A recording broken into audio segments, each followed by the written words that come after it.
It's MLB tonight. We have baseball everywhere. We have baseball basically on every continent. We have baseball here. We have a time change there. I don't know what time it is, but every time I turn on the TV, there's baseball. I'll tell you what, it would be something if we had baseball on every continent. Could you see that down in Antarctica? Could we get a game going down there? That'd be pretty fun. Yeah, I mean, I've always wanted to go down there. It would. I think it's coming next. When we expand. That's going to be the 31st expansion team. That's where it's going to be. Gotcha. You got to have an even number, don't you? All right, so Australia and Japan. And this is a very interesting game, and this is an interesting play. Check out the back pick here. It's almost like a calm move by the catcher. Like, I'm just getting up to throw it back to, nope, I'm coming firing in a second. Love that. Great play. Love the play. And that's a great call there, too. With the bases loaded, no one's expecting that. The runner on second is just trying to get his lead to score. Yeah, and that's not a great-looking play. All right, so in the sixth inning, that's Aaron Whitefield. And Whitefield goes to steal third and comes in to score. So it's 1-0. 1-0. They're leading Japan. Well, that's a little bit premature, apparently, because Masataka Yoshida hits a home run, and Japan grabs a 2-1 lead. That pitch went into the danger zone. You don't want to go down and in Yoshida right there. 80 miles an hour? Oof. Chiraki Sato. Fly ball to deep left field.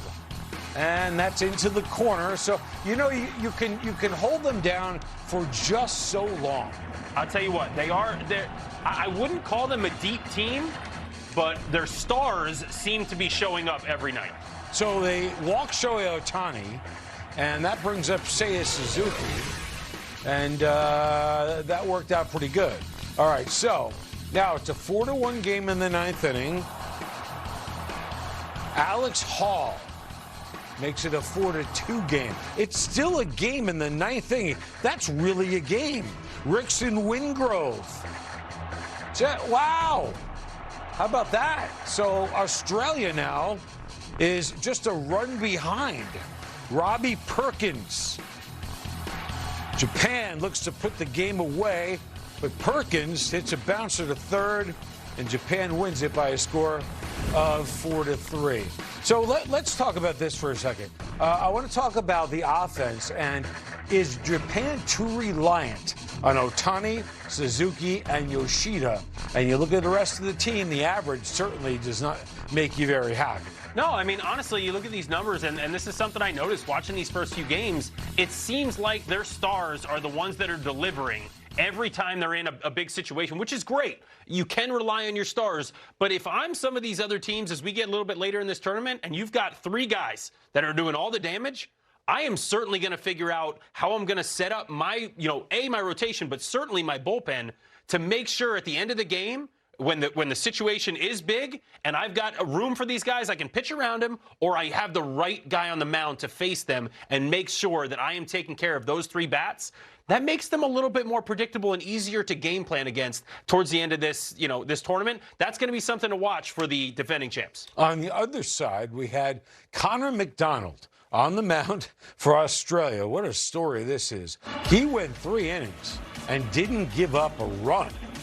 Walk us through what you see him do on the mound that's kind of confounding. I mean, that's a tall drink of water right there. I'll tell you that right now. So he is releasing that ball, and it feels like it's on you as it's coming out of his hand. He got a little bit of velo on it, but I'll tell you what, it's really fun to watch, and his family was having a great time.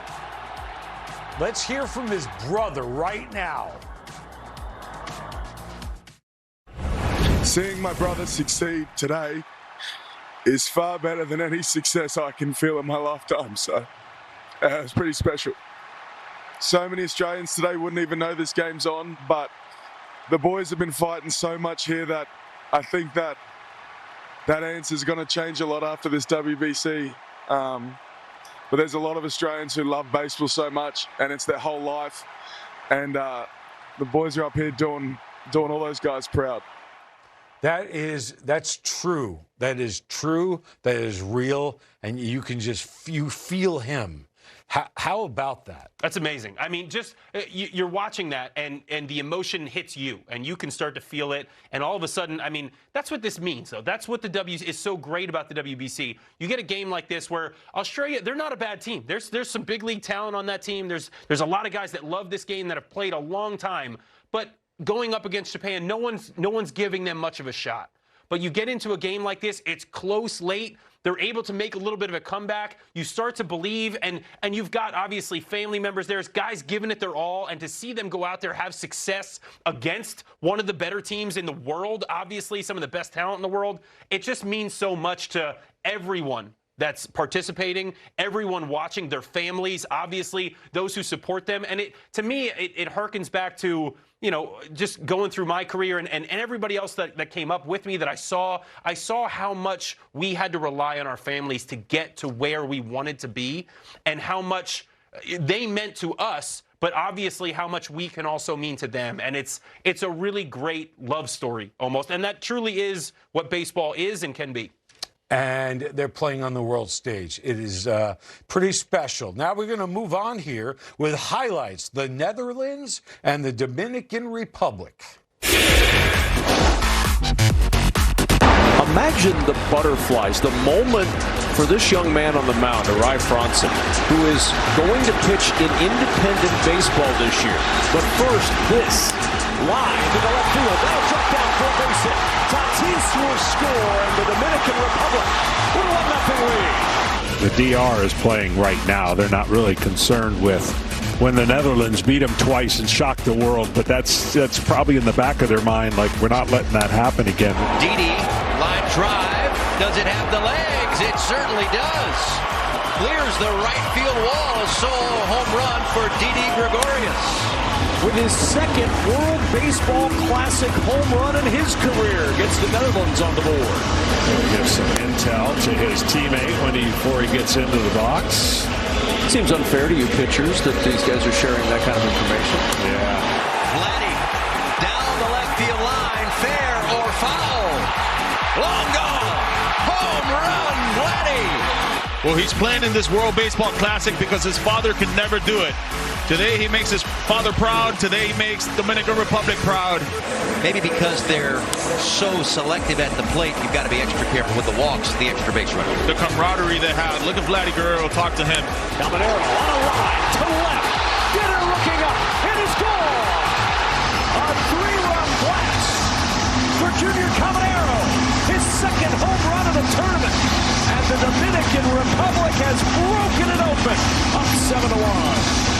I mean, you came into this and you looked at the rosters. You looked at Japan, you looked at this Dominican Republic team, you looked at Team USA, and you said those are your three favorites. The 3-1 hit in the air to right. Wells puts a charge into this one, and that ball is gone. Into the second deck for Austin Wells.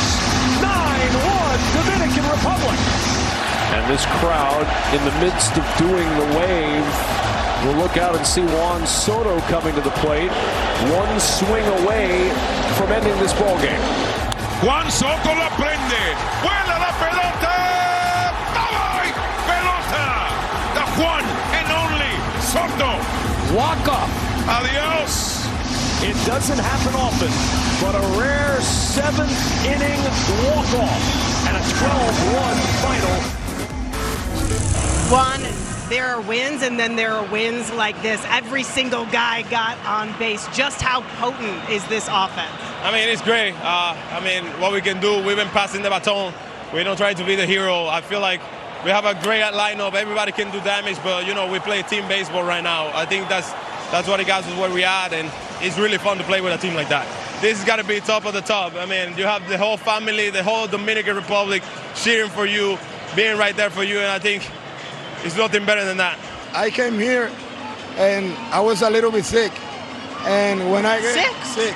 Yeah, when I went in and I saw the jersey, I said, I got to play no matter what. And I went to Albert Pujols and I told him, hey, I don't care if I die in the field. I just want to play. And he said, oh, fine, if you're fine to play.